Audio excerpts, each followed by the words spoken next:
yeah, happy Friday. Rumbleverse, getting close to Christmas. We're almost there. Hope everyone had a great week. Welcome to Talk Nerdy to Me. I'm your host, Vas. Thank you for joining me once again. If you like this content, please remember to subscribe to the channel so you never miss an episode and you stay up to date on the latest cybersecurity news. You can also join me on Locals for exclusive content. As always, I will share the links to these articles in the video description for anyone that's interested in reading into this further. All right, let's get started. Cryptocurrency mining campaign hits Linux users with Go-based chaos malware. A cryptocurrency mining attack targeting the Linux operating system also involved the use of an open source remote access Trojan or RAT, dubbed Chaos. The threat remains virtually unchanged in all other aspects, including when it comes to terminating competing malware security software and deploying the Monroe XMR cryptocurrency miner. The malware achieves its persistence by altering a Unix task scheduler that in this case downloads itself every 10 minutes from pastebin. This step is succeeded by downloading next stage payloads that consist of the XMRig miner and the Go-based Chaos Rat. The main downloader script and further payloads are hosted in multiple locations to make sure that the campaign remains active and new infections continue to happen. The Chaos Rat, once downloaded and launched, transmits detailed system metadata to a remote server while also coming with capabilities to carry out file operations, take screenshots, shut down and restart the computer, and open arbitrary URLs. On the surface, the incorporation of a rat into the infection routine of a cryptocurrency mining malware might seem relatively minor. However, given the tool's array of functions and the fact that this evolution shows that cloud-based threat actors are still evolving their campaigns, it is important that both organizations and individuals stay extra vigilant when it comes to security. Royal ransomware threat takes aim at U.S. healthcare system. The U.S. Department of Health and Human Services, or HHS, has cautioned of ongoing royal ransomware attacks targeting healthcare entities in the country. While most of the known ransomware operators have performed ransomware as a service, Royal appears to be a private group without any affiliates while maintaining financial motivation as their goal. According to the agency's Health Security Cybersecurity Coordination Center, or HC3 for short. The group does claim to steal data for double extortion attacks, where they will also exfiltrate sensitive data. Royal ransomware is said to be active since at least the start of 2022. The malware is a 64-bit Windows executable written in C++ and is launched via the command line, indicating that it involves a human operator to trigger the actual infection after obtaining access to a targeted environment. Besides deleting volume shadow copies on the system, Royal utilizes the OpenSSL cryptography library to encrypt files to the AES standard and appends them with a .royal extension. Last month, Microsoft disclosed that a group it's tracking under the name dev-0569 has been observed deploying the ransomware family through a variety of methods. This includes malicious links delivered to victims by means of malicious ads, fake forum pages, blog comments, or through phishing emails that lead to rogue installer files for legitimate apps like Microsoft Teams or Zoom.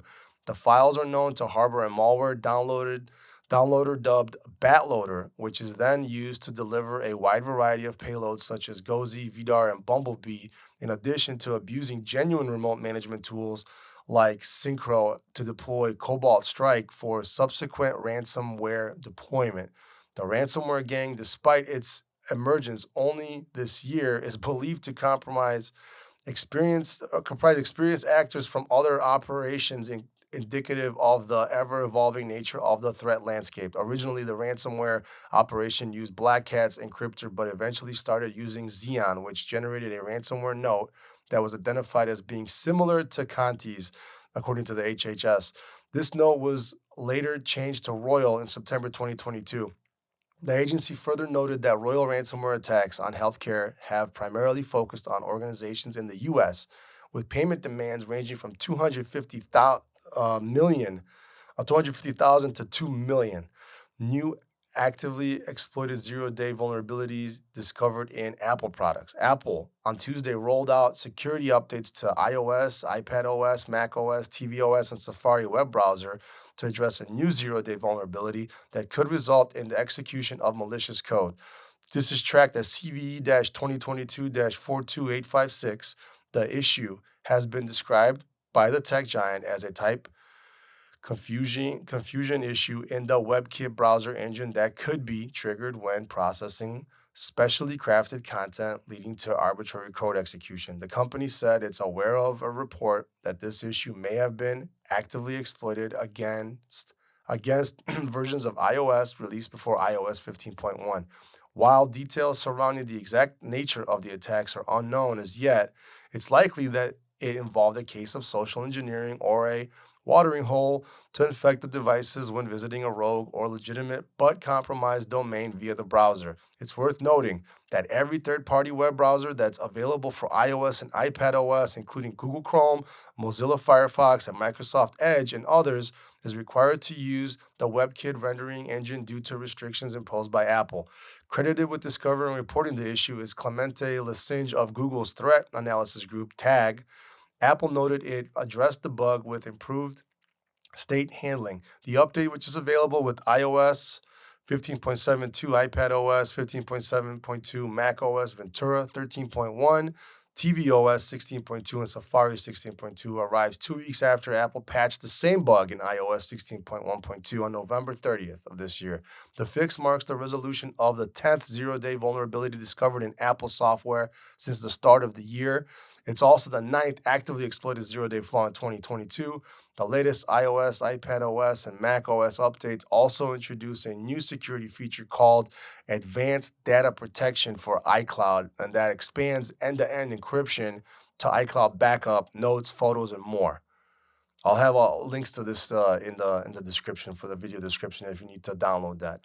Android malware campaign leverages money lending apps to blackmail victims. A previously undocumented Android malware campaign has been observed leveraging money lending apps to blackmail victims into paying up with personal information stolen from their devices.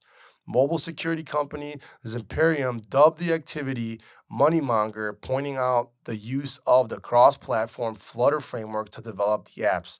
Moneymonger takes advantage of Flutter's framework to obfuscate malicious features and complicate the detection of malicious activity by static analysis.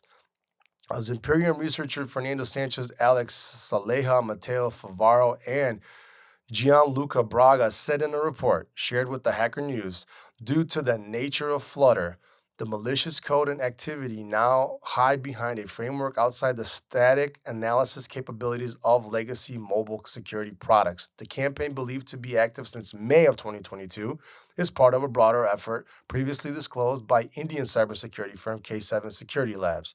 None of the 33 apps used in this deceptive scheme have been distributed through the Google Play Store. The money lending applications instead are available through unofficial app stores or side-loaded to the phone via smishing, compromised websites, rogue ads, or social media campaigns.